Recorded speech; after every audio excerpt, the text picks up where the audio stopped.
Temennya nanya, itu innalillah artinya apaan? Kebetulan mu'alaf belum tahu, pinter baca belum tahu arti. Karena temannya ngedesek, akhirnya dia bilang innalillah wa inna ilaihi rajiun, itu artinya yang gak berkepentingan dilarang masuk. Temennya colek, pengajian kelar, dia bilang enak ya ngaji bentar. Ya enak orang dia pulas. Orang Taif begitu hebat nyakitin Nabi. Orang Taif begitu keras nyakitin Nabi. Anta syamsun anta badrun anta nurun.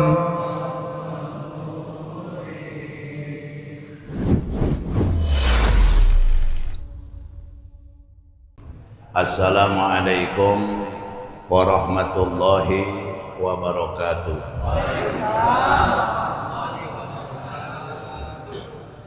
Bismillahirrahmanirrahim. Alhamdulillahi rabbil alamin wal aqibatu lil muttaqin wala udwana illa 'alal zalimin. Asyhadu an la ilaha illallah wahdahu la syarikalah wa asyhadu anna sayyidana wa nabiyyana Muhammadan abduhu wa rasuluhu la nabiyya ba'da. Allahumma salli wa sallim wa barik ala sayyidina Muhammadin wa ala alihi wa sahbihi ajma'in. Amma ba'du, rabbi shrah li sadri wa yassir li amri wahlul 'uqdatam min lisani yafqahu qawli. Allahumma lakal hamdu wa ilaikal mustaka wa antal musta'anu wa la haula wa la quwwata illa billah. Para alim ulama, para kiai, para sesepuh, segenap tokoh masyarakat yang saya hormati, wabil khusus kepada Bapak Lurah kita dan juga Bapak Camat. Masya Allah ini bapak-bapak dan ibu-ibu sekalian, juga para remaja, wabil khusus kepada segenap panitia yang sudah bersusah payah, mudah-mudahan Allah balas dengan balasan yang setimpal. Kepada para donatur, terima kasih sudah nyumbang sehingga terselenggaranya acara malam hari ini. Kita doain mudah-mudahan para donatur Allah jadikan orang-orang yang jauh dari bokeh.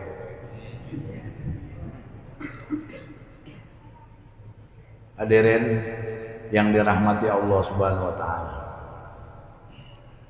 Dalam hidup ini ada dua hal yang mesti kita perhatikan. Kalau kita perhatikan baik-baik dua hal ini, kita pegang kuat-kuat, kita akan jadi orang yang selamat di dunia, kita akan jadi orang yang sejahtera di kampung akhirat. Mukmin sejati tempat sebenarnya bukan dunia ini. Mukmin sejati tempat sebenarnya kampung akhirat. Di dunia ini kita boleh ada saatnya kita akan tiada. Bahkan awalnya kita kagak ada, Allah ciptakan menjadi ada, suatu saat kembali akan tiada. Dua kali kagak ada, satu kali ada, bicara skor 2-1. Lebih banyak nggak adanya daripada adanya.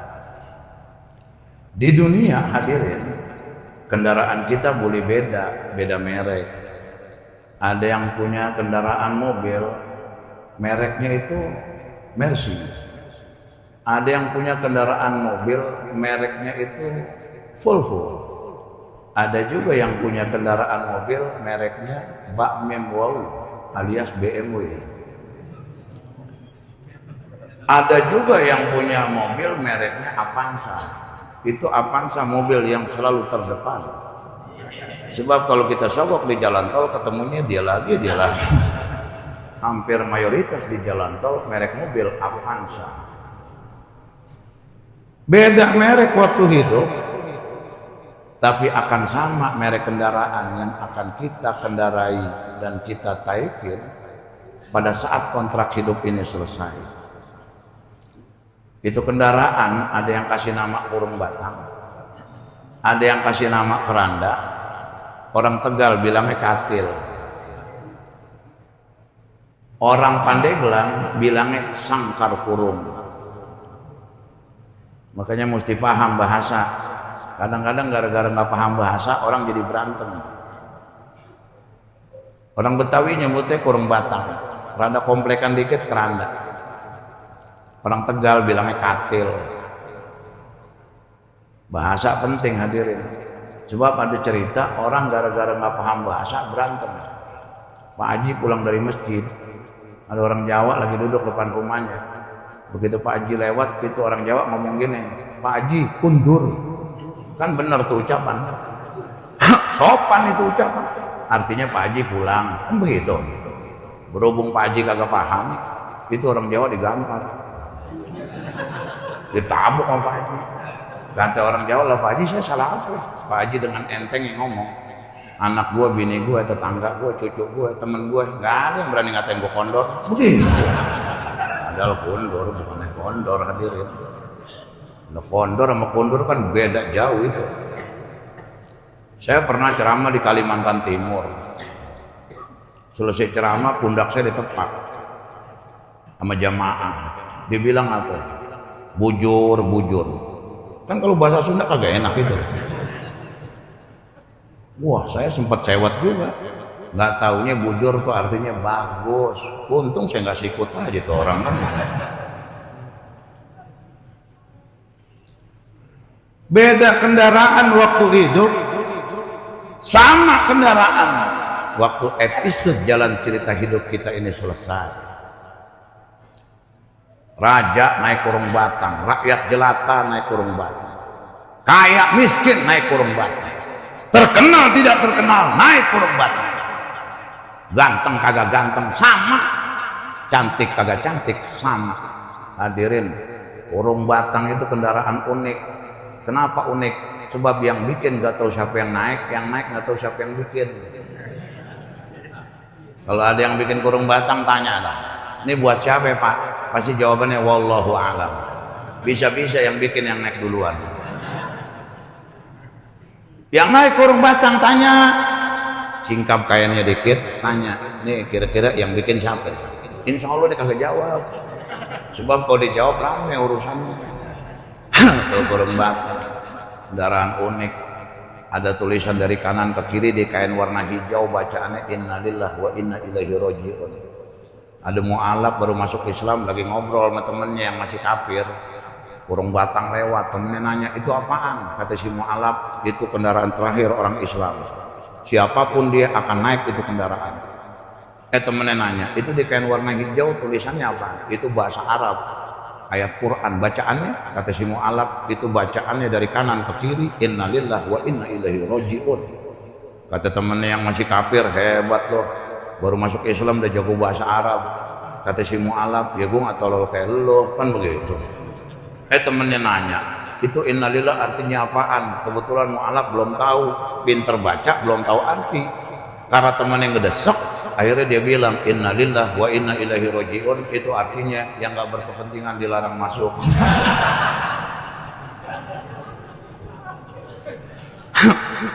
Hancur urusan ini. Ini maaf ya para kiai, terpaksa saya ajak ketawa dia pada. Sebetulnya saya ceramah pengen lempeng-lempeng aja. Paling aman ceramah lempeng. Makanya korek sama penceramah lebih berisiko penceramah. Kalau korek mah ayatnya itu juga, nggak bakalan berubah. Nggak penceramah coba lempeng dikit jamaah langsung protes, salah panggil loh, begitu. Ada aja yang dikata kan sakit hati tuh penceramah digituin. Ada penceramah ngantuk lempeng, jamaah teriak amin amin, padahal dia nggak baca doa. Sebab kita ini kadang-kadang di rumah susah tidur, coba datang ke majelis ilmu, insya Allah dah akrab, mengantuk akrab, cepet kita.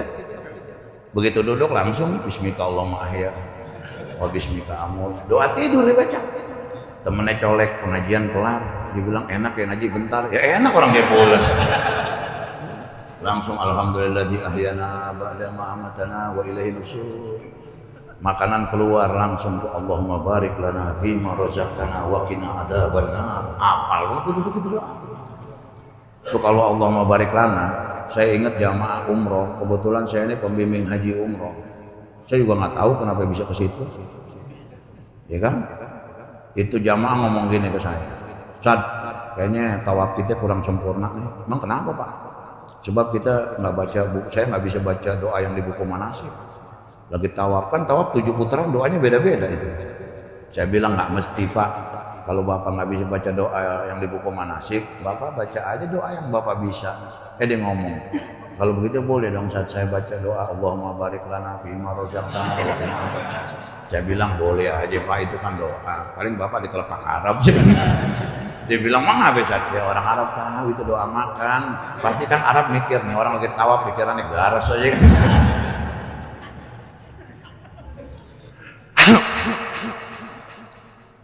Nah jadi kembali ya. Dua hal ini kita pegang, insya Allah selamat di dunia, sejahtera di akhirat. Apa dua hal itu?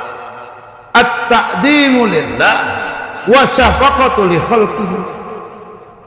Saking pentingnya masalah ini sampai As-Syekh Nawawi bin Umar Al-Jawi berkomentar, fa inna jami'a awamirillahi ta'ala tarji'u ila khaslatain at-taqdimi lillah wa syafaqatu li khalqihi. Tuh, gua bisa baik kenapa bisa galak? Gua kencengan dikit, mangap lo, kan begitu.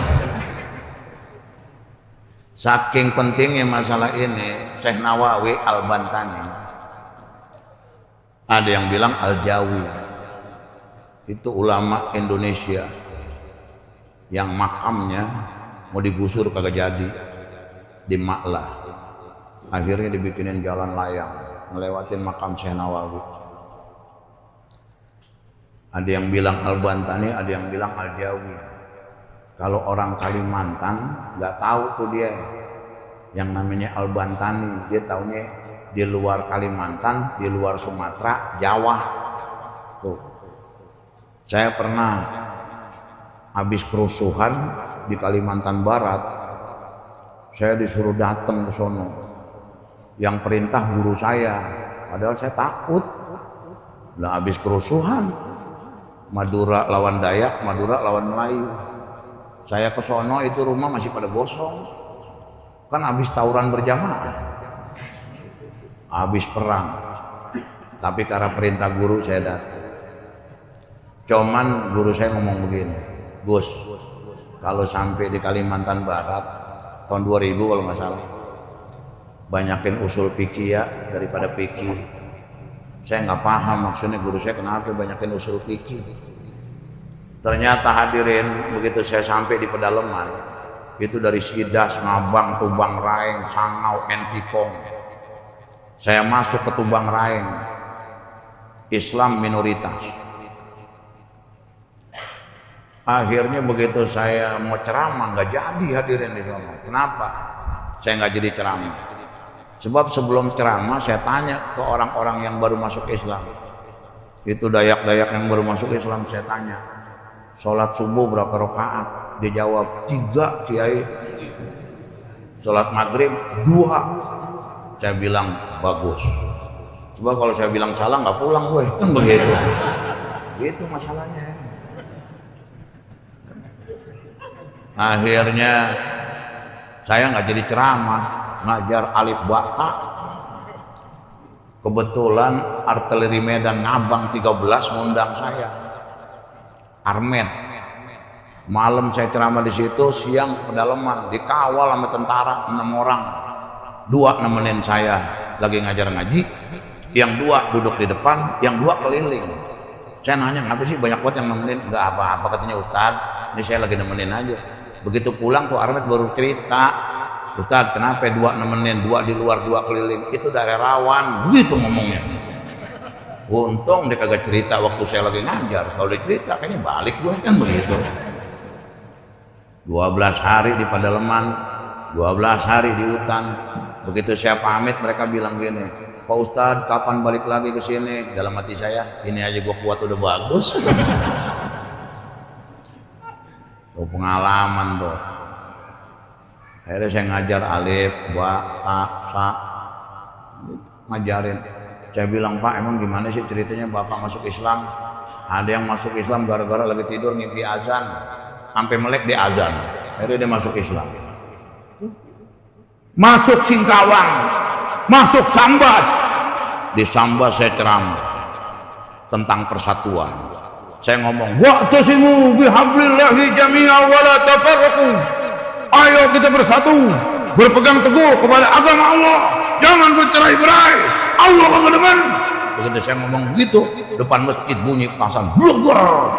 Saya mikir, wah nggak pulang nih.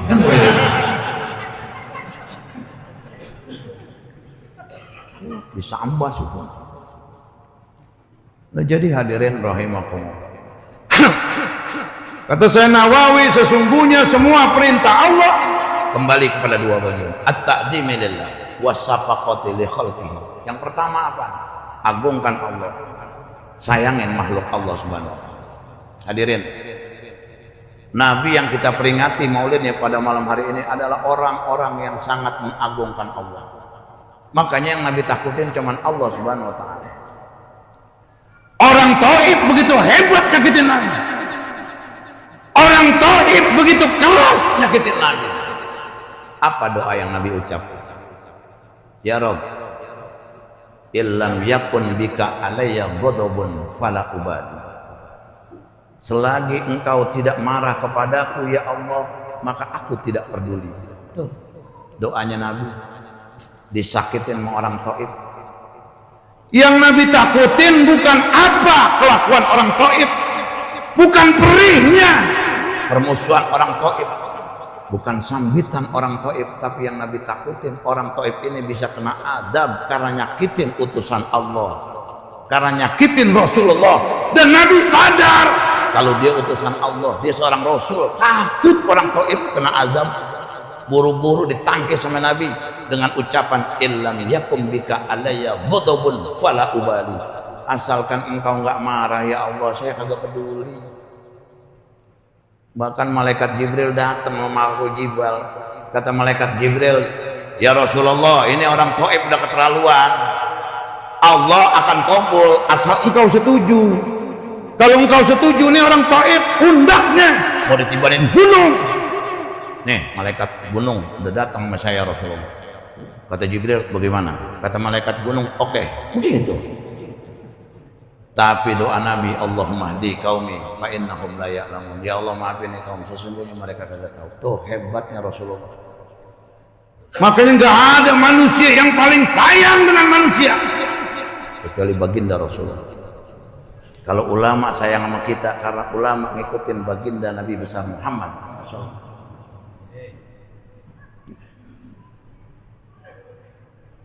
Sebab tidak ada akhlak manusia yang bagus illa wa huwa mutalaqan an zainil wujud, kecuali orang itu nyambung sumbernya, sababnya dari baginda Rasulullah. Dulu masih ada Nabi, sekarang kita hidup di zaman ulama. Hadirin, ulama itu orang yang ngikutin Rasulullah, dan ulama itu orang yang paling sayang dengan umatnya Nabi Muhammad. Kata Yahya bin Mu'adz, al ulama arhamu bi ummati Muhammadin sallallahu alaihi wasallam min abaihim wa ummahatihim. Ulama orang yang paling sayang dengan umat Nabi Muhammad, lebih sayang daripada bapak-bapak mereka, lebih sayang daripada ibu-ibu mereka. Ada yang protes begitu Yahya Mu'adz ngomong begini. Ini kisah ada di kitab Ihya Ulumuddin jilid 1 tentang masalah ilmu, tentang masalah pengajar-pengajar ilmu agama. Begitu Yahya bin Mu'adz ngomong, ulama orang yang paling sayang dengan umat Nabi Muhammad, lebih sayang daripada bapak dan ibu mereka. Ada yang protes, wa kaifa dzalik? Kenapa bisa begitu? Ini yang protes bahasa Indonesia baik dan benar. Kalau orang Betawi yang protes pasti bukan kenapa, pasti bilangnya kenapa bisa begitu. Tuh orang Betawi. Orang Betawi kan udah menyingkat kalimat, mengapa ngapa, sekarang karang. Yang repot bini ngomong bininya, bang, bini ngomong sama suaminya, bang mau makan karang. Kata suaminya, bata aja rebus, kan begitu. Kalau karang kayaknya keras itu, bata aja udah keras apalagi karang.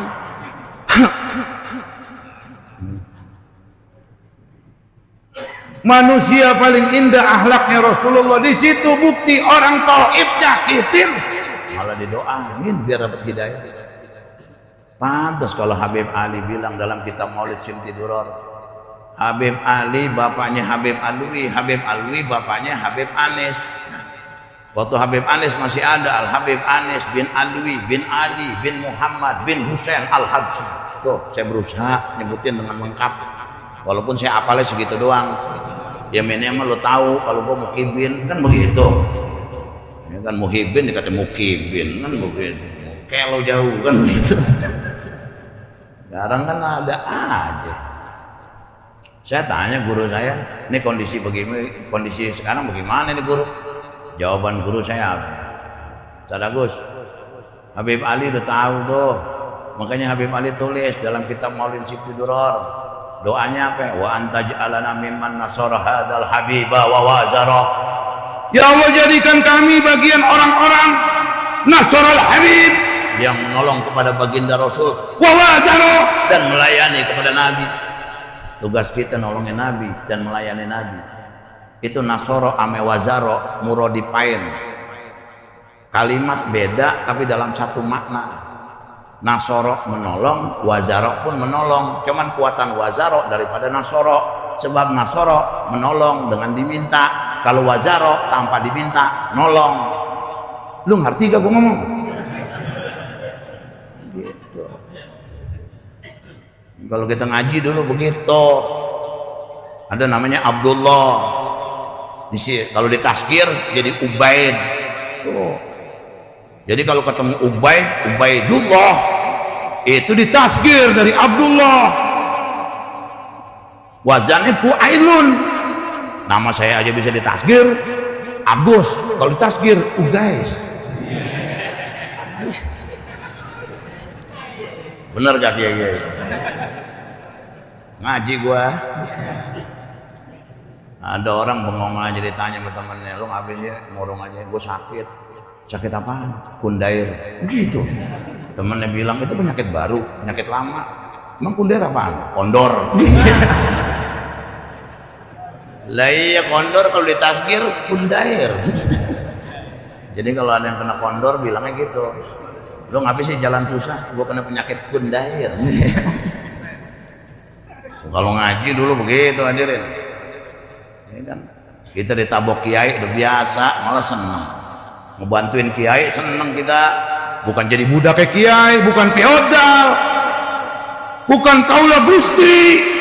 Seakan-akan kiai itu gusti, santri kaula. Itu antara raja sama rakyat jelata. Islam nggak mandang begitu. Santri bisa bantuin kiainya seneng. Saya pernah lagi duduk sama guru saya, ada santri lagi ngaduk semen sama pasir, kerjaannya ngecor, ngaji mah jarang. Kiai ngomong begini, ini asli nih, nggak imitasi, 100% asli. Kiai ngomong gini di samping saya, oh Sadagus, santri yang bakal jadi, ditunjuk dua tuh, yang lagi ngaduk semen tukang ngecor, ngaji mah jarang, ngecor mulu tuh santri. Saya tandain tuh dua-duanya. Begitu saya tandain, lulus nih santri. Yang dua orang ini dikasih sarung sama kiai dua-duanya. Yang satu dipungut mantu sama pemborong. Orang Saguling, ya kan? Di Jakarta jadi pemborong, asalnya mandor, naik jabatan pemborong, kaya.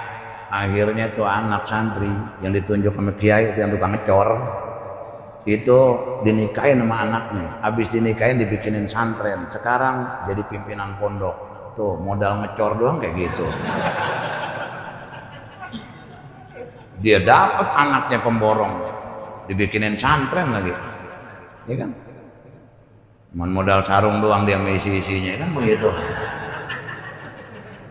Iya, sarung itu bukan pakaian orang bodoh, Pak.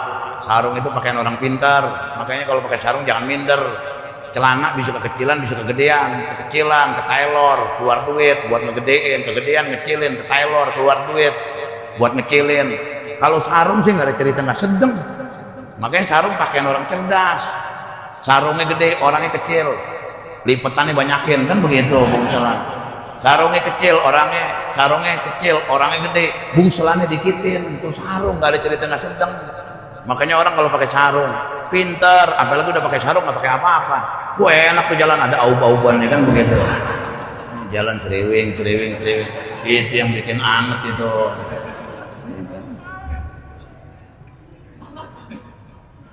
Yang satu lagi tuh santri ke Malaysia kerja.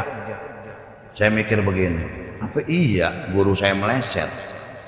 Katanya ini dua bakal jadi, yang satu bener jadi kiai mimpin pondok, yang satu ke Malaysia.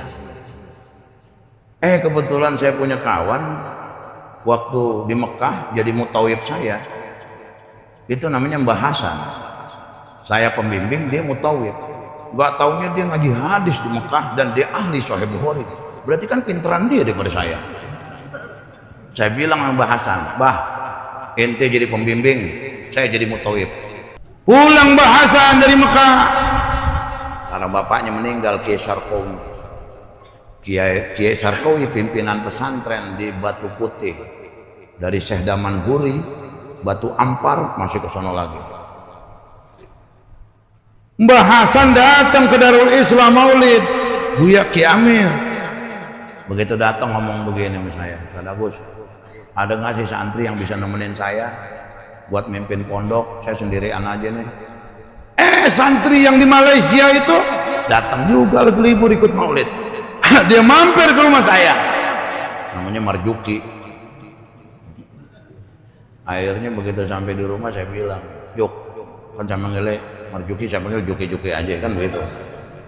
Saya bilang, Juki, lu pengen kerja seumur hidup, entah kalau udah tua ditendang, sampai pengen jadi ustad.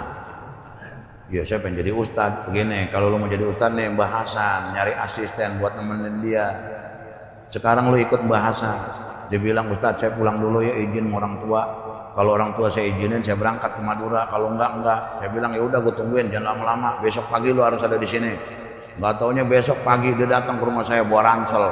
Saya tanya, gimana Jok? Beres, orang tua saya ngizinin. Jadi berangkat ke Madura. Sekarang Marjuki di Madura jadi tangan kanannya Mbah Hasan, megang pesantren, bahkan dinikahin sama ponakannya.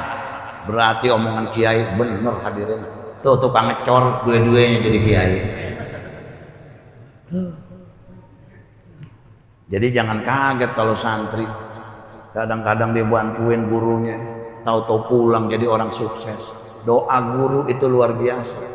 Saya ini pesantren di Tipar pertama, kedua Raja Mandala, ketiga Darul Islam. Tiga-tiganya pesantren, kayaknya nggak ada saya yang nggak nakal. Alhamdulillah di Tipar saya 10 besar ternakal. Begitu. Cuma nama kiai, begitu Kiai Sanusi, salah satu sesepuh di Almasturia, begitu saya salaman, yang lain dikasih cium tangan. Lempengan saya mau cium tangan kagak dikasih, kepala saya ditarik, ditiup kuping saya, puasin jadi anak soleh, ditiup lagi, puasin jadi anak soleh. Makanya begini gue jadinya, kan begitu. Ditiup doang. Di zaman kita nyantren jelas saudara. Ya kadang-kadang satu kalimat aja ditanya panjang urusannya. Kiai suka nanya alhamdulillah. Alhamdulillah itu isim fi'il huruf, kita jawab isim. Ropa nasab obat jazm, ropa. Tanda ropanya doma. Kenapa dengan doma? Isim mufrad. Mana buktinya? Baca kita itu. Wa amma domatu fatakunu alamatan lil rabbi fi arba'ati mawadi'ah bil ismil mufrad wa jam'i taksir wa jam'il muannats salim wal fi'lil mudhari' allazi lam yatasil bi akhiri syai'un. Baca tuh jurumnya. Yang paling dasar. Selesai pertanyaan dari kiai? Belum. Itu alhamdulillah. Kalimat dasarnya apaan? Hamidah. Tasrif. Hamidah yahmadu hamdan wa mahmadan fahuwa hamidun wa dzaka mahmudun ihmad la tahmad. Sulasi rubai. Sulasi. Mujarrad mazid. Mujarrad. Ada berapa sulasi mujarrad? Ada 6 bab. Baca. Langsung mannya baca kita. Bilun sulasiyun idayu jarodu abu-abu husitun kama satu serodu pal ainu intuktah bimadin taksiri auduma aupaptah laha fil gobiri wa intu doma pad muman habihi autan kasir patah wa kasron ihi walamun au ainun bima qad putiha hal kisi wada bisudu zitadoha. Ngerti gak lo? Bagus. Jujur, mendingan kagak, urusan cepet kelar. Tuh gara-gara ditiup kuping saya tuh, jadi begitu saya. Tuh. Makanya kita suka dengerin nazoman tuh anak-anak sekarang baca. Kalau dulu kan bacanya begitu. Fi'lun sulasiyun idayu jarodu, ya gak? Udah tuh tembok catnya ngelotok kan gitu, lampunya riap, kayaknya kita baca itu sambil mau sekarat dah kan gitu. Anak sekarang asik-asik tuh nazomannya, saya dengerin dibaca apa?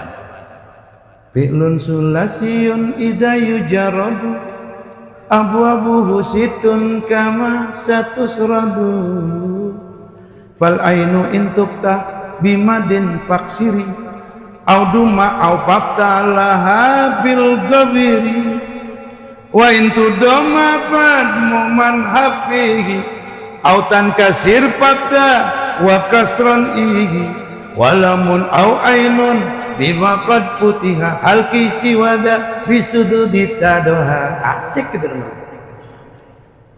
Yang pojokan baca Alfiyah. Qala Muhammadun huwa ibnu Maliki Ahmadu Rabbillaha khairan maliki musallian ala nabil Mustafa wa alihil mustakmilina syarafa wasta'inullah hafi alfiya maqasidun nahwi biha mahwiya tuqarribul aqsa bilafzin munjazi wa tabsutul badla biwa'din munjazi. Ya Kiai Marusin ketawa aja di pojokan ya. Saya kalau ngeliat Kiai senang, saya udah bahagia Kiai. Ya kan Kiai senyum, saya diamplopin, bahagia banget saya. Iya, duit saya banyak hadirin. Kiai duitnya banyak, duit saya banyak. Kan ini aja duit saya masih di tangan panitia. Kan banyak. Begitu dengerin seneng. Ada yang baca isi malam di pojokan. Ismun ainul musamma mutlaqo alamuhu kaja'farin wa hirniqo wa qaranin wa adanin wa lahikin wa zazqamin wa hailatin wa wasiki wasman atawakun yatan wa laqaban wa akhiran zain siwahu sohiba wa iyakuna mufradaini fa'adib hatman wa illa atbi illa dirudib. Enak anak kita ajarin tuh, suruh aja baca, yang penting akrab aja dulu walaupun nggak paham gitu. Yang penting pala tuh kalau ngelondos jarum besi, pala dulu muat, ntar badan ngikut kan begitu. Yang penting doyan aja dulu. Yang penting akrab aja dulu. Sekarang anak kita nggak disuruh baca nazoman, aneh-aneh bacanya, nyanyi lagu udah aneh-aneh sekarang. Itu orkes gerobak sering bolak-balik depan rumah saya. Lagunya apaan? Abang banting dedek bang, abang cekek dedek bang. Ini lagu orang PA ini. Ini bener Pak Camat, bener Ustaz Heka. Itu udah lama abang gak banting adek, udah lama abang gak cekek adek. Lah apa-apa? Itu lagi normal minta dibanting, minta dicekek. Kalau lakinya emang kelap ya enggak? Lakinya sewot dibanting cekek, mampus kayaknya kan begitu. Jadi kembali hadirin, Rasulullah disakitin orang taib indah akhlaknya. Pantas kalau kata Habib Ali, kana sallallahu alaihi wasallam ahsanan nas khuluqan wa khulqa. Adalah Nabi sallallahu alaihi wasallam orang yang paling indah akhlaknya, paling indah bentuk rupanya. Kalau udah ahsan enggak ada tandingan udah. Kalau Hasan masih ada tandingan, kalau Ahsan udah nggak ada tanding. Makanya ada makalah ngomong begini bunyinya, orang tua taat Hasan, anak muda taat Ahsan. Kalau anak muda taat Ahsan, cakep banget. Orang tua ya taat Hasan, cakep doang, nggak cakep banget. Kenapa? Ya udah tua, pantas, udah maghrib mau isya kan begitu. Tuh. Orang tua rajin ibadah pantas, orang tua rajin ke majelis ilmu pantas. Anak muda luar biasa, nafsu masih gede, keinginan masih banyak, tapi dia rajin ke majelis ilmu, dia rajin berjamaah. Yang kesian orang udah tua nggak rajin jamaah, sianan yang begitu. Masjid dekat berjamaah kagak pernah. Makanya kalau ada orang muslim berjamaah kagak pernah mau. dikasih tahu udah, diterangin udah, dinasihatin udah, tetep aja kagak mau jamaah, udah diemin. Ntar juga dia masuk ke masjid, mandi gotong, gitu. Ya sekarang saya mau tanya, orang yang rajin berjamaah ke masjid, dia meninggal, masuk kurung batang, kurung batangnya dibawa kemana? Masjid. Cuman karena dia udah akrab, nggak malu dia. Orang malas jamaah karena dia muslim meninggal, masuk kurung batangnya dibawa kemana? Masjid. Masih ke kebon, ke masjid. Dia nggak bisa ngelawan aja, kalau bisa ngelawan dia lolos kabur kan gitu. Masuk ke masjid yang malas jamaah, pasti masuk. Udah gitu pengurus masjid ngomong begini, akhirnya datang juga. Emang enak begitu? Emang enak begitu? Makanya lo kalau mau malu jangan berjamaah, udah cuek aja. Ntar lo malu masuk masjid. Orang sekarang alasannya ada aja, lo kenapa nggak berjamaah? Itu speaker ketinggian jadi lewat suaranya begitu. Ya kan? Macem-macem orang sekarang kalau bikin dosa alasannya banyak, kalau dijawab pakai mulut tanya hatimu. Ada orang nyawer dangdut, ditanya sama kiai, itu biduan bukan mahram, lu jangan nyawer. Karena dia ngeles, jawabannya apa? Maaf kiai, saya niatnya bukan nyawer, saya niatnya sodako. Gitu. Kalau ada orang nyawer dangdutan bilangnya sodako, itu nggak beda maling sapi.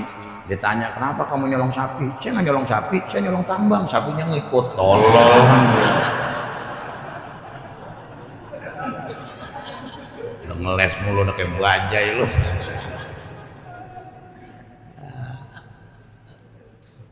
Akhlak paling indah Rasulullah. Ahsan.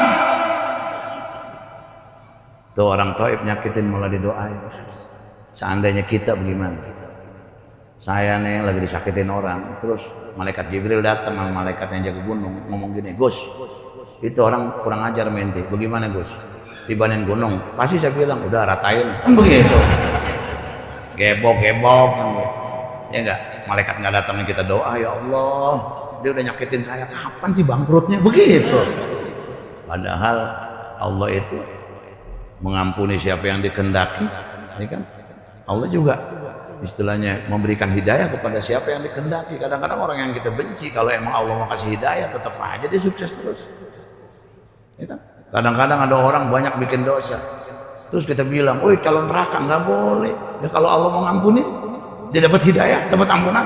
Kita benci perbuatan maksiat, tapi nggak boleh benci orangnya. Nggak ada orang lagi judi, kita bilang gini, woi calon-calon neraka, nggak boleh. Walaupun kita benci perbuatannya, tapi nggak boleh benci manusia. Li'annaka la tadri la'allahu khairum minka yahtimu laka bimislihi wa yahtimu lahu bisolah. Kamu nggak tahu, siapa tahu kamu berakhiran kayak dia, ya kan? Yahtimu laka bimislihi, berakhiran kamu kayak dia. Wa yahtimu lahu bisolah, berakhiran dia dalam keadaan baik. Orang main judi kita benci sifatnya, bukan manusianya. Ada pelacur kita benci sifatnya, pekerjaan bukan orangnya. Ini kadang-kadang pelacur lewat kita teriak, woi jablay, jablay. Jablaynya nengok ngomong gini, wah lu kan langganan gua. Sekarang aja lu udah tobat kan begitu. Ngina-hina gue. Nah, dulu lu ngerayu mulu. Lu inget gak waktu gak punya duit digituin? Lu gak punya duit ngutang kan? Bonnya masih gue simpen.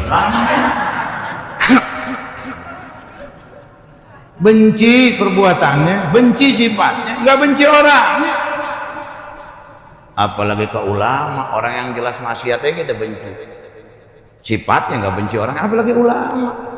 Sekarang kita diarahin supaya benci sama ulama. Makanya Habib dulu disikat, terhabis Habib ulama, ya kan? Nanti bikin jelek tuh pesantren, ya kan? Pesantren santri nyungkep, wah feodal.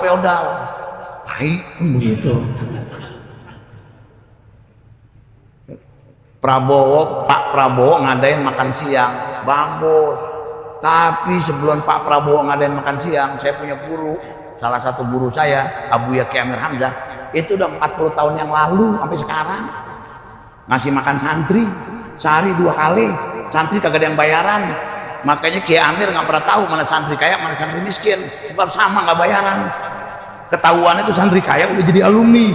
Begitu kita diajak ke Bangka Belitung baru ketahuan tuh santri kaya, nggak taunya bos sahang. Tahu gak sahang lo? Lada hitam. Sahang nggak tahu, makanya main jauhan dikit kan begitu. Baru ketahuan kaya. Coba santri 40 makan sehari 2 kali, santri 200 makan sehari 2 kali, berarti 400 orang kali 10.000 udah 4 juta kali 10 hari berapa ya? 40 juta kali sebulan 120 juta kali setahun, lu hitung diri apa yang lu budakin gue kan begitu.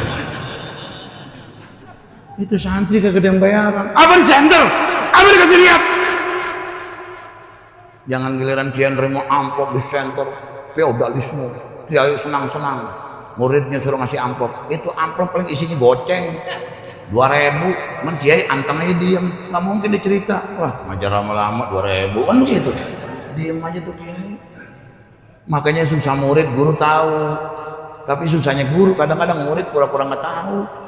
Guru mah tahu aja murid susah, cuma disedih doang, didoain malam. Makanya kalau kita susah jangan cerita sama guru kita sianan, dia udah capek ngurusin kita, dia udah capek ngajar kita curhat lagi, cerita yang susah-susah mulu, kapan senangnya si murid kan gitu. Cerita yang enak ke guru. Kadang-kadang susahnya murid guru tahu, susahnya guru murid kagak tahu, bahkan tahu pura-pura nggak tahu. Ini kan lebaran, pantas kalau kita punya duit bawain guru BHS, ya kan. Duit kita nggak cukup, atau las itu atau las kol-kola kan begitu. Kalau nggak cukup juga ya gajah duduk lah yang bagus. Ini kadang-kadang duit banyak, BHS kagak, atau las kagak, gajah duduk kagak, dibeliin gurunya gajah tengurep. Merek gajah tengurep ini. Akhirnya tahun depan nggak ngirimin sarung, gurunya nanya, kok sarung nggak dibawain lagi? Gajahnya mati guru. Ternyata tengurep itu lagi sakit tuh gajahnya.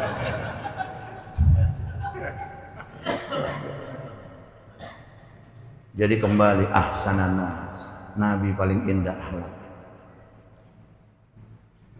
Bahkan bukan akhlak doang, bentuk rupa paling indah Rasulullah nggak ada tandingnya.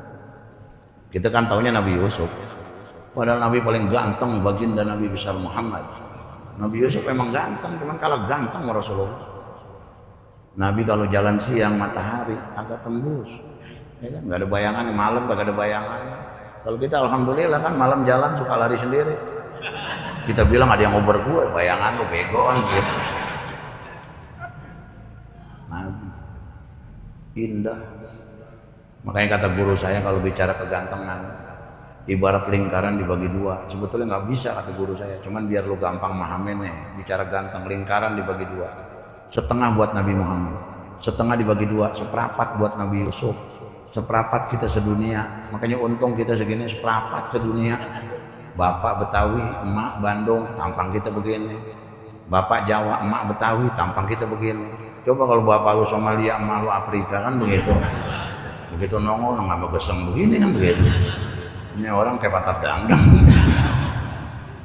Alhamdulillah.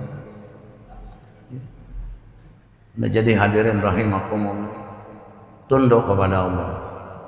Nabi yang kita peringati maulidnya orang yang paling tunduk dengan Allah, dan orang yang tunduk kepada Allah tidak ada yang jadi pecundang, selalu jadi pemenang. Yang kedua, sayangin makhluk Allah. Nabi ngingetin kita, ar-rahimuna yarhamuhumur rahman, tabaraka wa ta'ala, irhamu man fil ard yarhamukum man fis sama. Ada yang baca irhamu man fil ard yarhamukum man fis sama, dibaca jazm huruf mimnya dengan sukun jadi jawab amr, dibaca ropak huruf mimnya dengan domah jadi jumlah doa iya. Tapi ulama lebih condong dibaca ropak, sebab alasannya li'anna du'aahu sallallahu alaihi wasallam ghairu mardud. Kalau dibaca yarhamukum kan jadi jumlah doa iya, berarti yang doain Nabi, dan doa Nabi kagak ada yang tertolak. Kata Nabi, ar-rahimuna yarhamuhumur rahman.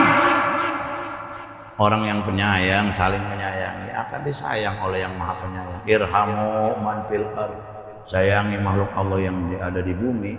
Yarhamukum man fis sama, mudah-mudahan penghuni langit akan sayang kepadamu. Hadirin, penghuni langit itu aksar min ahlil ard, lebih banyak daripada penghuni bumi. Berapa jumlah malaikat di langit kagak ada yang tahu kecuali Allah. Bahkan waktu Nabi Mi'raj, Nabi ketemu malaikat, tangannya 1000, jari-jari 1000. Ditanya sama Rasulullah, apa tugas kamu? Kata malaikat, tugas saya menghitung hujan ya Rasulullah. Kata Rasulullah, hebat Allah menciptakan kau ya Rasulullah. Kalau hujan bisa saya hitung dari zaman Nabi Adam sampai akhir manusia. Yang dari langit turun ke bumi bisa saya hitung. Cuman kelemahan saya ada ya Rasulullah. Apa kelemahanmu? Kalau umatmu baca sholawat, berapa banyak pahala yang dia dapat, susah saya buat menghitungnya. So pentingnya sholawat. Sallallahu ala Muhammad. Sallallahu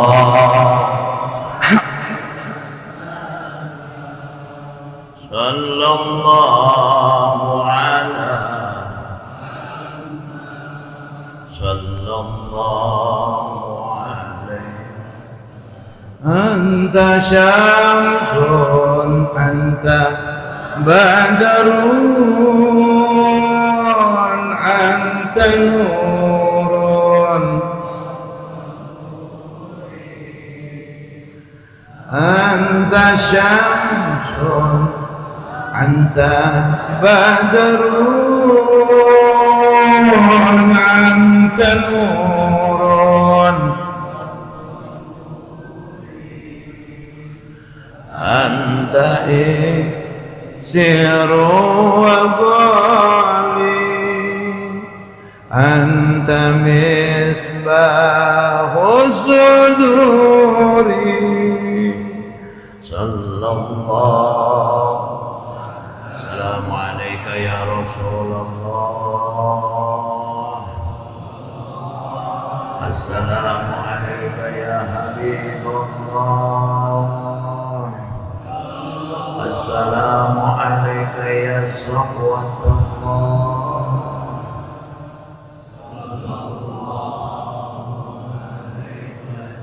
ya habibi ya Muhammad ya arusal ya habibi ya Muhammad ya arusal ya muayyad ya mumajjad ya imamal sallallahu assalamu alayka ya Rasulullah assalamu alayka ya Habibullah assalamu alayka ya safwatullah assalamu alayka ya man arsalahu Allah rahmatan lil alamin wa radiyallahu ta'ala an ashabi rasulillah ajma'in sallallahu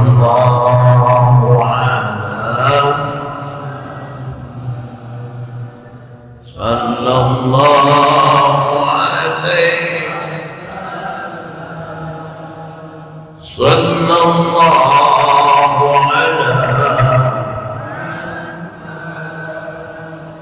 sallallahu alaihi wasallam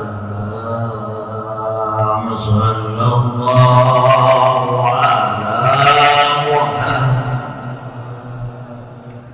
sallallahu alaihi sallallahu ala sallallahu alaihi. Itu sholawat kita baca di Indonesia kayak apa hati kita. Bagaimana kalau kita baca di hadapan baginda Rasulullah. Hadirin, gunung, batu, pohon, Nabi lewat, ngucapin salam, assalamualaikum ya Rasulullah. Kita maulid, Nabi pernah ditanya, ya Rasulullah, kenapa engkau berpuasa di hari Senin? Kata Nabi, fihi wulidtu, hari Senin aku dilahirkan. Berarti Nabi setiap hari Senin selalu merayakan kelahirannya. dengan puasa. Kita alhamdulillah maulid setahun sekali, nggak tiap minggu. Itu juga 3 kali rapat, 4 kali, 7 kali nggak putus-putus. Dana 40 juta, rame doang begitu. Panitia saking puyangnya Ustadz Ismail, Ustadz saking pusingnya hampir ngundang saya WA doang ke rumah saya 2 kali. Ya emang beginilah modelnya. Gitu. Padahal saya di rumah udah nyiapin kopi, datengin tengokin kan gue girang. Datang ya, oke, gitu. Nah itulah hadirin. Tempat yang Nabi lewati, tempat yang Nabi singgahin. Nasr tim, wa min nasri tibi ta'tur wal manazil. Jalan al manazil, tempat-tempat yang Nabi singgahin. Nasri tim, aroma wangi yang menyebar. Tempat di mana disebut nama Nabi, itu pun menyebarkan aroma wewangian. Itulah indahnya kita bersama baginda Rasulullah SAW. Sayangin makhluk Allah penghuni langit akan sayang, Nabi akan sayang dengan kita. Kuat cinta kita ke Rasulullah akan sampai kepada Allah. Adalah kebohongan besar orang aku cinta Allah nggak cinta Rasulullah.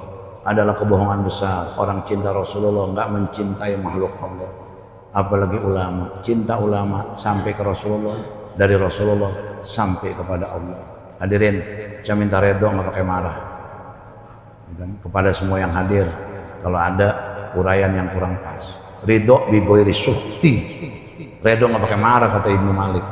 Kalau ada redho bi ghairi sukti, berarti ada redho bi sukti. Ada redho campur ngambek. Yang saya harapkan redho nggak pakai ngambek.